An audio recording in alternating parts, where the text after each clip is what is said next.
Hello, the South Indian is here. You know, whenever there is a natural disaster, a mishap as it were, then the aftermath of it is actually more serious than when it is actually happening, because I understand when it's actually happening, you're trying to gather everything around you, trying to save your lives. But what it leaves behind its trail is something which is also extremely difficult.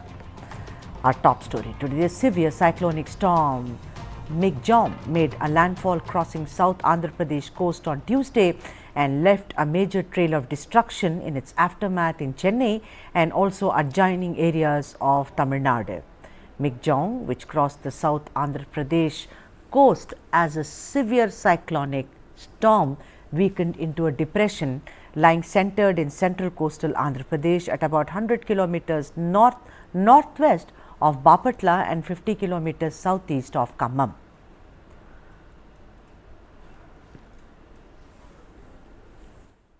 The storm damaged 770 kilometers of roads, uprooted 35 trees and killed 3 livestock amongst others. Several parts of Chennai are still inundated with floodwater due to the heavy rains which lashed the city, triggered by the cyclone Michaung. The authorities have begun draining out the water, however, but are facing immense difficulties. But many parts of the city, like on your screen right now, continue to be waterlogged and suffer from power outages.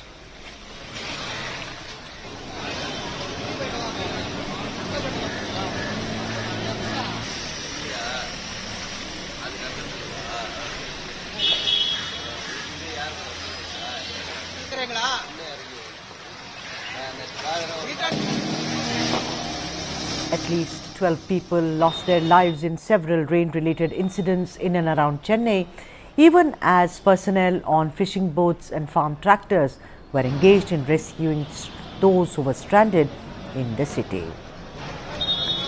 The city and adjoining district faced relentless rains on Monday, even as Michaung loomed large over the north coastal areas of Tamil Nadu. Several residents have been in the dark for almost 72 hours with no internet connectivity. The water has entered several homes, causing severe damage to electronics as well as other properties. Look at that picture, that's so endearing. A little pup being saved. Look at that. I mean, those are the human stories whenever there is a natural disaster, about how the weak but the beautiful are saved. The basement parking in many apartments have been flooded and residents are having a terrible time. The low-lying areas were particularly impacted, like Mudichur, Perungalattur and Palinkaranai. The system is likely to bring rainfall in several states as it moves further northwards. The Weather Forecasting Agency has suggested isolated heavy rainfall is very likely over north coastal Andhra Pradesh on the 6th of December. Chief Minister of Tamil Nadu, M.K. Stalin, has sought an additional interim relief of rupees 560 crores from the centre in connection with the damage caused by the cyclone. The state government is also conducting a survey of the damage and said that if need be, they shall also ask for extra monies from the centre. But you know what the question is? The question is, after 8 years of the last time, that is in 2015, why has the nightmare recurred? We have rescued a lot of people till midnight. So without having any power, just with ordinary citizens with support, BJP is doing its might. And also we are very particular, our national president JP Nadu ji, immediately the first day of the cyclone, he called me, immediately called for a video conference of all the neighbouring states, Goa, Kerala, Karnataka. They all have started sending relief materials into Tamil Nadu. Other parts of Tamil Nadu, they are also sending relief material. That is being distributed starting from today morning in a very organized way. So who needs what and where we have to go. And it's very unfortunate to see Chennai reeling under this kind of rains time and again. There is a systemic failure. And last 45 years, this is the story of Chennai. Politicians keeps promising, but everybody has failed because there are two issues. One, there is a political will and there is an administrative will. Of course, there is an administrative will. The officers are on the ground, they are doing it. But political will is very short-sighted. It's not long-term. So we don't want to talk about any point of time at this time. We will definitely talk about it 3-4 days from now once people come out of it. In fact, we want people to look at alternates now. That's very important. Parties like BJP, which has got something in mind to fix up the problem in Chennai. So that we will have an elaborate discussion 3-4 days from now. But right now is not the time to get into this political pot shots. You know what, there is of course the fury of nature and things which may be unavoidable. But what about our readiness? Are we ready enough or enough of readiness, however you want to put it? Dr. Mrityunjay Mohapatra, DGM of IMD is with us, and Mahesh Palawat, who is Vice President of SkyMet, he is also with us. Both the guests who are joining us, a very, very warm welcome to both of you. Dr. Mohapatra, what is the latest after the landfall has been made? They say that the eye of the storm is controlled. You know, usually when the landfall has been made, how does it look like now, the Michaung, as it were, Dr. Mohapatra? Yeah, after its landfall over Andhra Pradesh coast near Bapatla during the noon time, it started moving inland and gradually weakened into a deep depression in the midnight yesterday and into depression today morning. And at present it is just low pressure area over northeast Telangana and adjoining areas of Chhattisgarh, Odisha and coastal Andhra Pradesh. So it has drastically reduced now. It has no such capacity to have any wind impact. Wind is about just 20 to 30 kilometers around the center over that area. So therefore it cannot have any such damage in terms of wind. Our rainfall also is significantly reduced now. We have dewarmed most of the areas except extreme northern part of Andhra Pradesh, Odisha and Chhattisgarh, where the isolated places can have the heavy rainfall, that is 7 centimeter to 11 centimeter. All right. Yeah, so that's what I want. That will not cause any such large-scale flooding. Yeah, but then there is still going to be rain, and I'll come to you, Dr. Mohapatra, to speak at length on that, because the people need to know. And although the IMD has done a stellar job, I mean, there are no two ways about it. And also, you know, I'm not a politician, I'm a journalist. So I'm only going to ask questions which is going to be of help to the people rather than politicizing every little piece of information. Mahesh Palawat, one thing is very clear, and what most experts are saying, and they have been saying it for many, many decades now. Do you think climate change is clearly linked to Michaung, as it were, largely in a very, very macro fashion? We cannot attribute it to climate change because the cyclonic storm in the South Bay of Bengal, particularly over South Andaman Sea, are very common in the fag end of year, particularly in the month of December. Most of the cyclones which develops in the month of December, they have a tendency to move in west-northwest direction towards Tamil Nadu and Andhra Pradesh coast, and seldom recover in northeast direction also, hit sometimes Odisha, West Bengal, Bangladesh and Myanmar.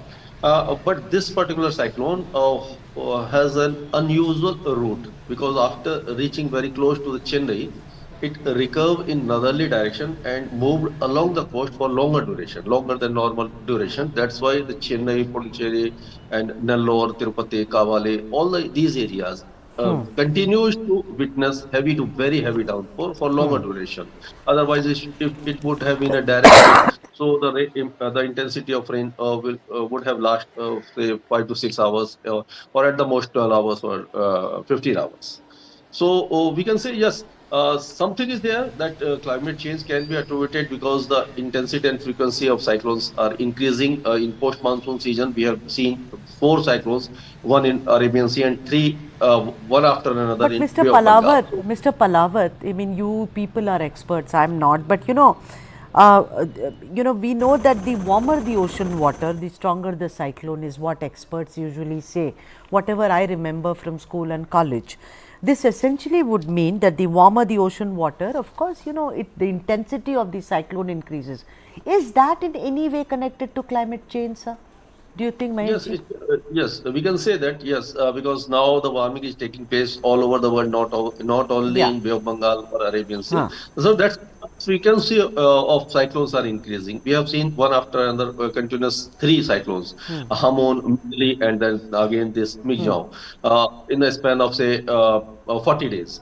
So we can say yes, sea surface are warming up and capacity of air, the air temperature is is also increasing, and capacity of air to hold moisture is also increasing, which leads to such we can say extreme events more frequent now. Yes. Dr. Mahapatra, let me bring you in. You know, over the years, whether it's the IMD or whether it's NDRF, SDRF, everyone does a great job, because I think the warning systems are in place. You know, there is a lot of more monitoring which is done. There is a lot of more accuracy which is also there. You know, tell us something about a cyclone as huge as Michaung. Tell me, IMD, how soon did you predict that this will happen, and how do you prepare for this, sir, particularly for people who are in low-lying and coastal areas, Dr. Mahapatra? Yeah, cyclone forecasting has undergone a paradigm shift, I will tell you, in recent years. In the last decade, if you just look at the number of deaths due to cyclones has been drastically reduced. And there has been no such cyclone hitting India coast or even other countries in this region where India is helping in terms of early warning of cyclones. The death has not increased beyond 100. So this success story has been possible because of the early warning and early actions coupled together. So there is a very good mechanism in terms of the DM Act, DM plan, institutional mechanism, and there is a standard synergized operating procedure in the country following the guidelines. So if you ask about the early warning, yes, our forecast accuracy has improved more than 50% in recent 5 years if you compare the previous 5 years even. And there has been pinpointed forecast for many cyclones leading to minimization of the deaths. And Biparjoy has been the most successful story this year when death was zero. So it has been possible because of the improvement in the modernization of the continuous modernization of the observational systems, organization, forecasting, communication, and decentralization systems. So for this particular cyclone, if you ask me, the first information we gave on 16th of November that in our 2 weeks forecast that a cyclogenesis is expected over the Bay of Bengal. And in the next week, on 22nd, we told that yes, it is developing and it is moving towards Tamil Nadu, North Tamil Nadu and Andhra Pradesh coast. After that, on 30th of the month, we issued the first forecast, on 27th actually, on 27th of the month, we issued the first forecast indicating the track and intensity of the cyclone. And this time forecast when the depression hasn't formed, the genesis has not formed by that time, that is called as pre-genesis forecast. India is the only country where we are issuing pre-genesis forecast, that is the stage of low pressure, telling that it will become a cyclone and where it will move. So that influence was given on 27th itself. It was followed up. Then on first when depression formed, then we clearly indicated the location that it is going to hit between Nellore and Machilipatnam, close to Bapatla. And we issued the cyclone alert for North Tamil Nadu, Puducherry, and Andhra Pradesh coast. So accordingly, as I was talking about early warning and early action, the cabinet secretary immediately called the meeting of all the disaster managers at the level of chief secretary and all the highest level officers in the national level and state level. And actions were accelerated. And again, a second review was done on 3rd by cabinet secretary. And all of us know that Honorable Prime Minister also reviewed the actions taken. So by that way, early warning has been supported by the response section. Yes, so great response and also synchronizing and synergizing. By what you tell me, I mean, we've come leaps and bounds ahead of where we were. I mean, I remember as a child, I mean, a cyclone in Andhra Pradesh, I remember I was stuck in a train at that time. I was a child and it was just devastation all around. with snakes swirling inside the train. This was Grand Trunk Express way back, you know. So I totally understand what you're saying, and you know, salute to all of you. I mean, to the systems basically which have been put in place. Mahesh ji, I want to ask you. If you agree, I just want to clarify with respect to climate change, because I am the expert member of the climate change impact on tropical cyclones Right. by the World Nations. I just want to say that yes, there are various types of impact of the climate change and tropical cyclones. I will respond to your question first. That sea surface temperature is increasing. Yes, sea surface temperature is increasing. Right. But sea surface temperature is not the only parameter to decide the genesis and intensification of the cyclone. All right. As for the Nobel laureate from Japan, who got the Nobel Prize because of this climate change, and he told at the time that frequency of cyclone will decrease, but intensity of cyclone will decrease. And that is the fact. Frequency of cyclone globally is decreasing. But the intensity, yeah, absolutely, absolutely. You know, Mahesh ji, I want to ask you, you said, like much like Dr. Mahapatra is saying, that the frequency has decreased, but storms will happen, cyclones will happen, particularly in the region that we are speaking about. Now, Mahesh ji, it is also a fact, I am from Chennai, you know, the thing is that around this time there are rains. Let me tell you, hoti hai barishes thodi bahut wahan pe, you know, it's not unusual. But itni intensity wali barish, would you agree that it was abnormal rainfall? Like they are saying it's record-breaking rainfall. It reminded them of 2015. You know, the last time we were speaking about Gulab, if all of you, you know, we all remember that. But the point is, explain the intensity of rains. Look at those visuals. I'm on my screen. If we can play the visuals. I mean, people, you know, it is impossible for people to move out. Their parking lots are full, basements are full, you know, chauthe male tak they are not able to because staircase mein pani hai. Don't you think that this kind of water in Chennai is unusual, Mahesh ji? Yes. Yes, we can say this is the almost replay of 2015, and as Dr. Mahapatra has already mentioned that yes, intensity is increasing of the cyclone due to climate change. As I have mentioned that the unusual track this particular cyclone followed, but it reached near Chennai, around say 70 kilometers east of Chennai. So during time while it was moving towards Chennai and north coast of Tamil Nadu, it lashed these areas in terms of heavy to very heavy downpour. But after reaching near Chennai, it recovered in northerly direction, almost parallel to the coast for longer duration. Say for 24 to 48 hours, it remained very near to the coast. So moisture feed was continuously available to this cyclone, and it did not decrease in intensity. Usually, when a cyclone reached near the coast and due to entrailment of dry winds from northwest, it starts weakening, or vertical wind shear also start increasing, sea surface temperature start decreasing. But as it continued its movement very close to the coast, so moisture feed was available to this particular cyclone. That's why Chennai, Puducherry, Kavali, and Tirupati, Nellore, all these cities recorded heavy to very heavy rain, and the rain was in the order of say 600 to 700 millimeters in a span of 42 to 72 hours. So no city in the world can withstand such heavy downpour. If it would have been say 100 to 200 millimeters, then story would have been different. Absolutely. So you are saying no city can withstand this, and then we are talking about cities which are as vulnerable as Chennai. On the screens right now, you see a man who will come out to get a packet of water or food. There he is. I remember this so well. Grateful that water is being supplied. There are NGOs, of course, the government, the administration, all are there on the ground to help. But is it enough? Maybe not. Dr. Mahapatra, your monitoring systems are excellent. Your predictions are fantastic. You work as a team. But why do our cities crumble, sir? Every time this happens, in 2015, we saw havoc in Chennai.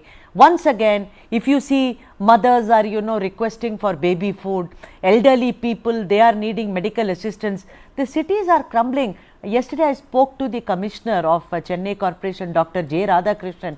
He said, what can I do? The water is not going into the canals like Buckingham Canal. So you see, we are not able to solve the crumbling cities here, sir. Your monitoring systems can be great, but what is the use? Yeah, early warning is the major component, but other components of disaster management includes preparedness, prevention, and mitigation aspects. The structural measures are very much essential, apart from the non-structural measures like early warning and communication to the people. And as all of us know that Chennai is a coastal city, and its height above the mean sea level is it's almost at the mean sea level. Yes. So therefore, when there is heavy downpour, and there was continuous downpour for 2 days, as Moisti told, and it was mainly because the cyclone moving with a speed of about 8 to 10 kilometers per hour. Usually, cyclone moves with a speed of 12 to 13 kilometers per hour. It is slower the speed, and you can have the more distance to the cyclone in near a place, and hence the more rainfall. But however, I will tell you, the rainfall has been there in the past also, and rainfall will be. In a cyclone, you can expect this type of exceptional heavy rainfall if it comes closer and moves very slowly. And it was 45 centimeters particular day, but you can say in the Odisha super cyclone that's 52 centimeters in 24 hours. So the cyclones are known to cause the heavy downpour leading to floods. Yeah. So Dr. Mahapatra, I want to ask you one thing, that coastal cities also have large fishermen, population. Those who live next to the sea. In Chennai, they are there on Marina Beach. They have hutments there. Their homes have been built just across. They come in the morning, they put their nets, and they start fishing. Now the thing is, how does the warning system get to them? Is it because, see, they are not educated like you and I. They are not, constantly. They know only by signs. Like they will tell you there is a high tide, don't go. And that woman will be totally uneducated, but you respect the sea. I respect the sea. She will tell me, don't go. Don't go near the sea right now. She knows it. But then how do you manage informing the fisher folk, doctor? Tell me, is there a methodology? Yes. There is a very well-defined policy for different types of users and stakeholders. You will be very happy to know that there are 13 types of bulletins issued every 3 hours targeting each and every stakeholder. For the fishermen, for example, we do not give all these technical terms. Very simple term. We say fishermen should not go. We say total suspension of fishing operation from this day to that day, and very specific information. And to reach out to each and every fisherman, there are mobile apps. Through Nail is there for Tamil Nadu coast, and also there is common alert protocol through which each mobile holder gets the information in very plain language. For fishermen, for example, it comes in their local language. It doesn't go in English or Hindi. So therefore, if you consider, I will give an example, fishery official and fisherman. Fishery official gets little technical bulletin indicating what is the location and latitude and longitude. But for fishermen, we say only the distance. Say, for example, it is 70 kilometers east of Chennai. So by that way, the terminology and the phrasing of the sentence is very much simpler for the fishermen. There is a survey, and all fishermen, we found that they believe in cyclone warning. Therefore, in the recent years, you will find that fishermen are not dying, they are saved. Yes, absolutely. I have also noticed that, they are now saved. Thank God. Mahesh Palawat, tell me something. Yes, climate change, you say, to a large extent does impact it, but like Dr. Mahapatra said, the storms will occur. They will occur in much less frequency. The intensity will be, of course, also reduced, but they will occur.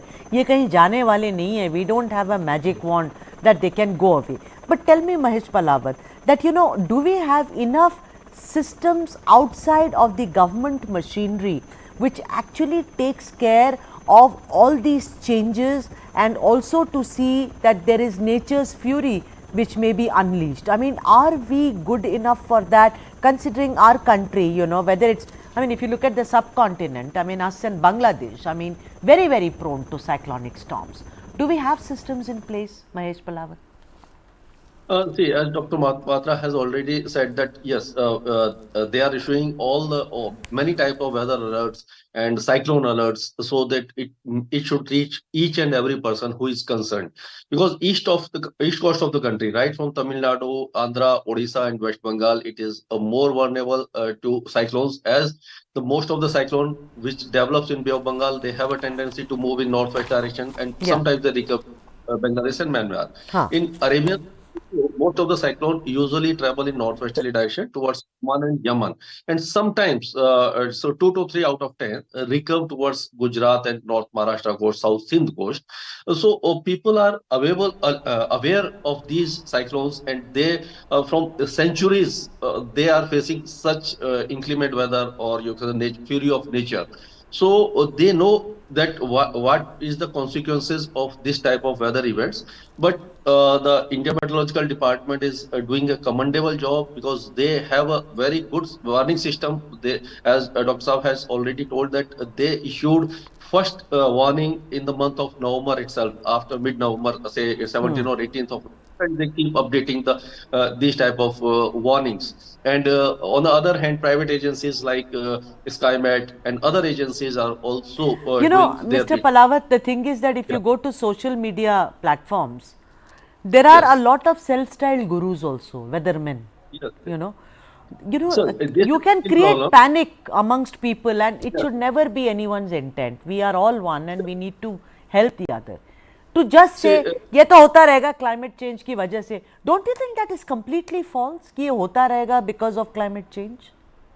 Oh, no, this type of, because weather events will continue, but the people who are, you, as you have rightly said, that self-made gurus, forecasters, हाँ, so-called forecasters, हाँ, because now models are available, Windy TV and many other models, and India Meteorological site is also available. Everybody knows so how to study the charts. Most of the people, so they make it a very you can say exciting event. So they start propagating false propaganda yes. that yes, it will be very devastating. They start spreading panic for their own you can say views, or you can say to get them famous.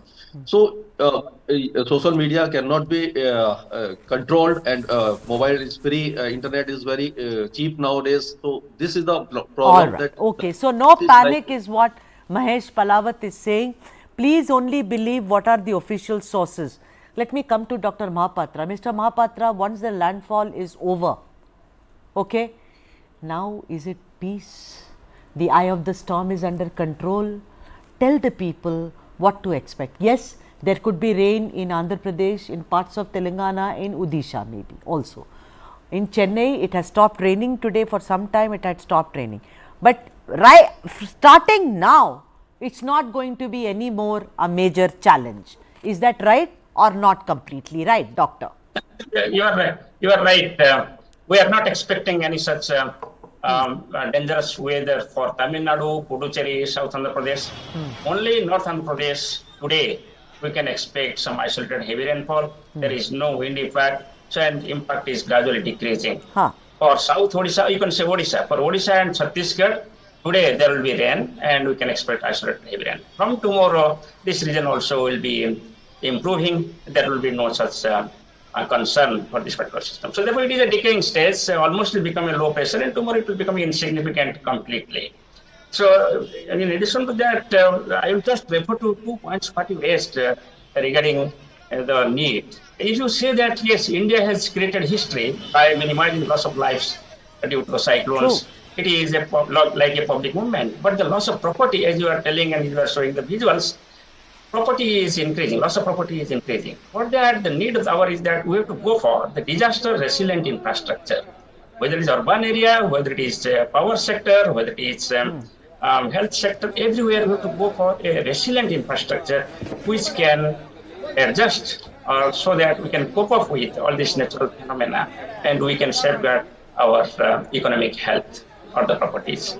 That is the way forward. All the countries in the globe are also working towards that direction. And if you know that government of India is heading the Coalition for Disaster Resilient Infrastructure, CDRI, and that is the need, and all of us should work towards that, so that not only the early warning, but also all the aspects like preparedness, prevention, mitigation aspects are taken care of to minimize the loss of properties. If you know that 5% of GDP is lost because of the natural disasters globally. So therefore, there is enough scope.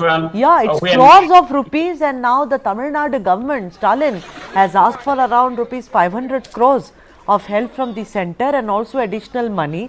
Even Jagan Mohan Reddy is all ready in Andhra Pradesh to tell the center that you please give us some money for the same. You're absolutely right. Yes, we as in India has, really succeeded in saving a lot of lives. Now it is maximum 12 lives. I know every life is important. I don't mean that it is not. But there was a time when it would go into hundreds and thousands, and also livestock. Dr. Mahapatra, we have to talk about it. The floating corpses of buffaloes and cows. It was a normal phenomenon, but today that has also been saved. To a great extent, it's because of our excellent monitoring system. But the loss to, like both the gentlemen are saying, the loss to infrastructure is something which is actually needs to be, we need to have a better system. Dr. Mahapatra, I just got a question on WhatsApp here. Someone is writing and said that, listen, there has been, this is extreme weather phenomenon. That is the unabated rain. It has gone on for a very long period of time, and it is because of climate change. Do you think that the rains, is it natural for such kind of rains in Chennai? There you can see Mukha Stalin on your screens, and also Dr. J. Radhakrishnan. But let me come to Dr. Mahapatra. Dr. Mahapatra, this intensity of rain they feel is something which is unusual, which is abnormal. Do you think it is abnormal, Doctor? Yeah, that's what I will tell that whenever there is a cyclone, if it is moving slowly near the coast, it has got the potential to cause extremely heavy rainfall. We told that yes, we should not surprise if rainfall exceeds 30 centimeters.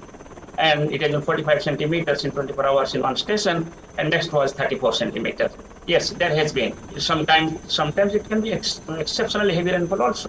Now, coming to the question what is raised, whether the climate change played a role in increasing intensity of rainfall, yes, study shows that the rainfall intensity in a cyclone increases by 10 to 15% because of the climate change, number one. So therefore, you can expect more intense rainfall when a cyclone or a depression or a low pressure area crosses the coast and moves across the land in India. It is studied and it is factored into because of the climate change.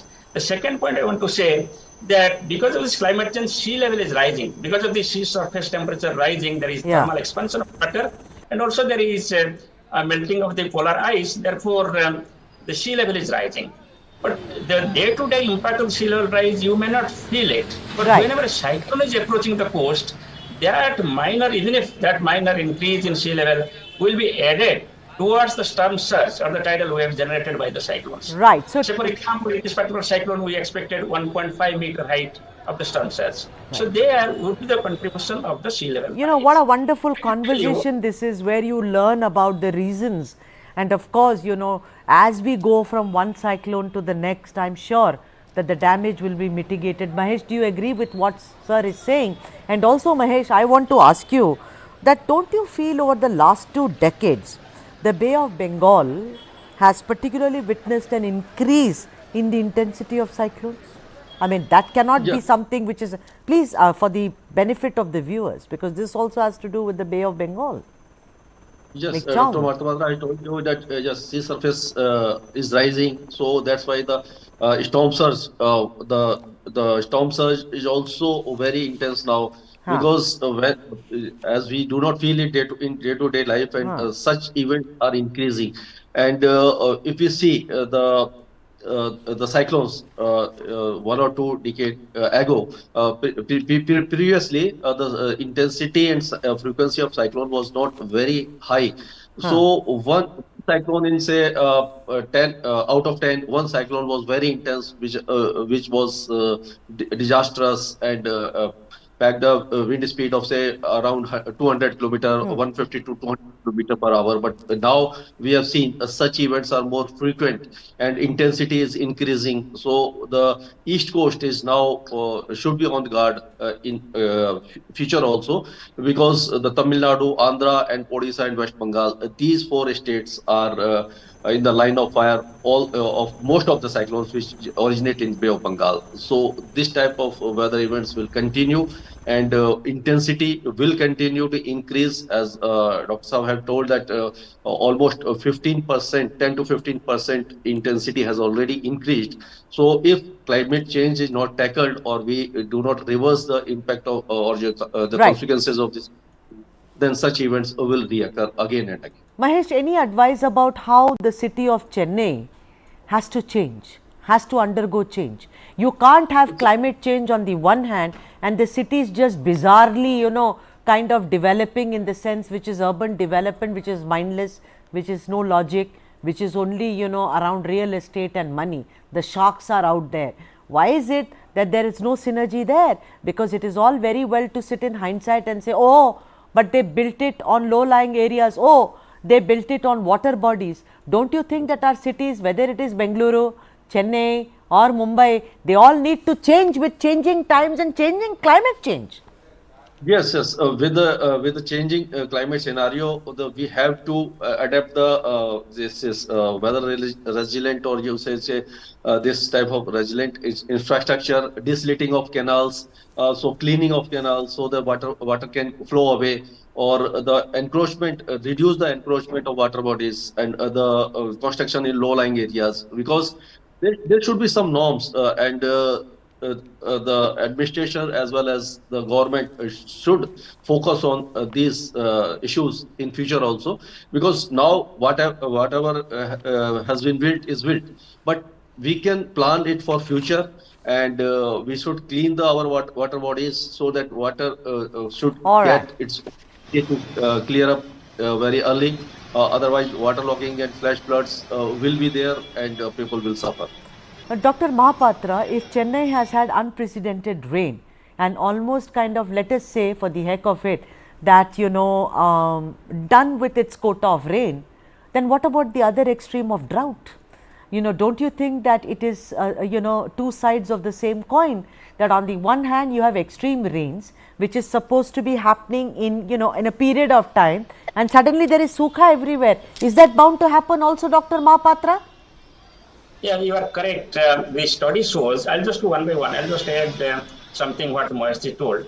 Our study, we have done a lot of studies about the climate change impact on the cyclones. It's published in national international journals. But we find that the frequency of extremely severe cyclone storms are increasing over Arabian Sea. And what Bay of Bengal does not show any change. But even if there is no change in frequency of extremely severe cyclone storms in Bay of Bengal, but the impact is increasing because of the fact that we found the way in which cyclones are moving, that is called as the translational speed of the cyclone, that is the speed of movement of the cyclone is reducing. That means cyclones are moving slowly when they're approaching east coast of India. Therefore, they take more time to hit the coast, to cross the coast. By that way, that vulnerability of the coast is increasing because of the slow movement of the cyclones. Number one. Number two is that even if with the same cyclone, because of the increase in socioeconomic activity along the coastal line, because of the increased vulnerability due to increase in population, increase in infrastructure, therefore loss is expected to be more if we do not take any precautionary measures. Now coming to your question, can you just repeat? I just forgot. Drought, I asked you. Drought, yes.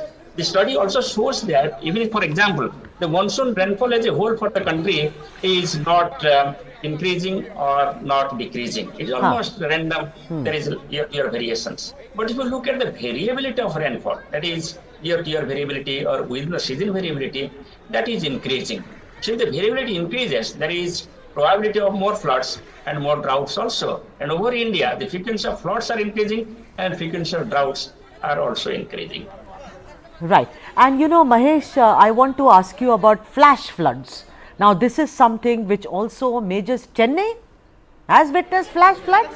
It's actually poor city has actually, done with its quota of floods. I mean, in these 9 years, nothing changed. Rather, things became worse. and flash floods. Now tell me something, flash floods is also a result of climate change, but I don't think as a city it is ready for flash floods at all, I say. I mean, it is grossly kind of mismanaged and underutilized.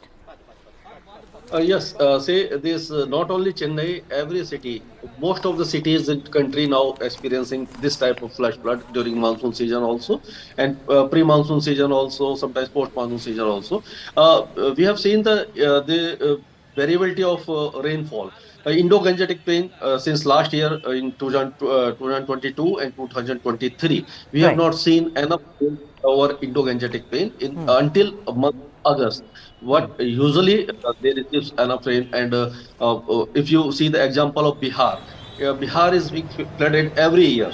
But since last 2 years, we have seen drought-like condition over Bihar, and weather systems are moving over central India from Bay of Bengal during Right. monsoon season. Floods in Gujarat, Rajasthan, traditionally dry region, arid regions. So these areas are also witnessing All flash right. floods. Now the coastal cities like Visakhapatnam, Chennai, and Kerala, the state of Kerala, and Mumbai. These all areas are frequently witnessing flash floods, and they are not capable of holding such enormous amount of water in a span of say 8 to 10 hours.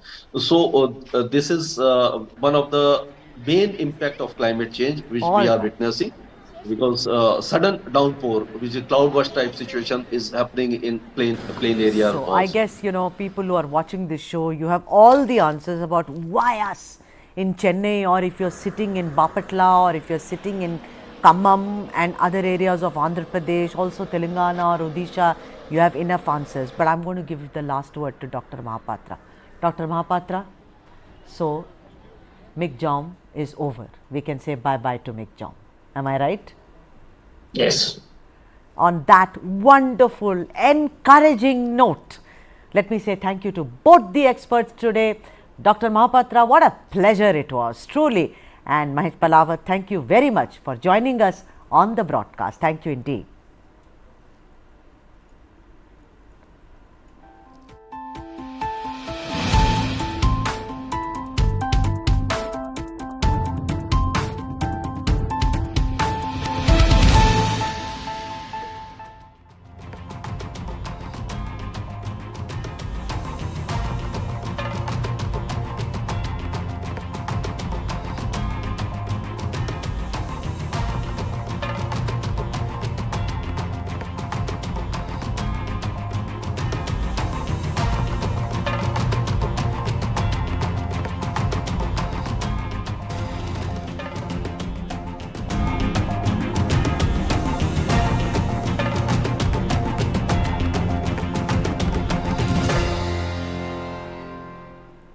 There is no doubt that the internet is one of the greatest innovations of this century. Can you imagine a time when we lived without the internet? I have lived, but then today if you ask me to switch it off, I can't function. But then there is a downside. A lot of people, particularly activists, those who actually study children's behavior, have also said that the internet can have extremely bad impact on a lot of human beings. Live streaming of court proceedings in all three benches of the High Court in Bengaluru, Dharwad and Kalaburgi remain suspended. You want to know the reason? Gross misuse. The Karnataka High Court came down strongly on this so-called vulgar violation of its streaming services, and the live streaming of court proceedings in all three benches of the High Court in Bengaluru, Dharwad and Kalaburgi. This was on the orders of Chief Justice P.B. Varali. According to reports, you know what happened? Some unknown people had successfully logged into the court streaming platform on 4th of December and played pornographic content when the proceedings were going on in 6 court halls. Isn't that shocking? Not satisfied with their valorous efforts, the hackers attempted a similar act the next day, resulting in the court's administration to temporarily shut down the video conference and live streaming system. In what can openly be termed as a terrible transgression, Chief Justice P.B. Varali said on the matter, and I am quoting the Honorable Chief Justice here, We are stopping all the live streaming, video conference. We are not permitting. Unfortunately, some mischief is being played. There may be something at the level of technology or some people. This is something unfortunate. The situation is an unprecedented situation. Otherwise, Karnataka High Court was always in favor of using technology for the public at large. Now, the administrative wing of the court filed an FIR with the CEN, that is the Cyber, Economics and Narcotics Police Station in Bengaluru, so on the same day, which is 4th of December. Can you imagine live streaming of pornographic content in the court when the proceedings are on? Well, in what is hailed as the Silicon Valley of India, Bengaluru and also Karnataka as a whole, this isn't the first time when porn has made an open appearance. If you may recall, in 2012, many senior leaders of Karnataka were caught watching porn in the assembly, and which allegedly included Lakshman Savadi as well, very senior leader. And do you know that according to the National Crimes Record Bureau or NCRB, Bengaluru tops the cyber crime charts in 2022 and has reported 73.4% of cases across 19 metros.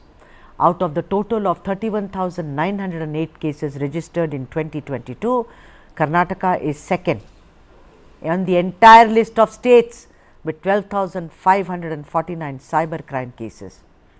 But the High Court being hacked and violated by some miscreants is terribly scary. For if this is what the Honorable Court is subjected to, how do ordinary folks deal with this? Think about it. And with that, the South Indian says, Vanakkam, stay well and always take care of yourself. I shall be back tomorrow with a lot of stories. Until then, Vanakkam.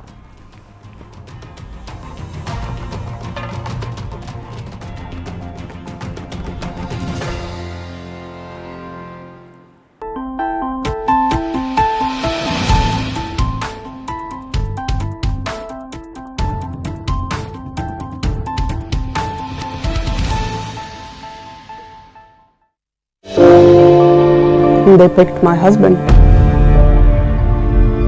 He was tortured there for 2 years. He was enforced disappeared. We had no idea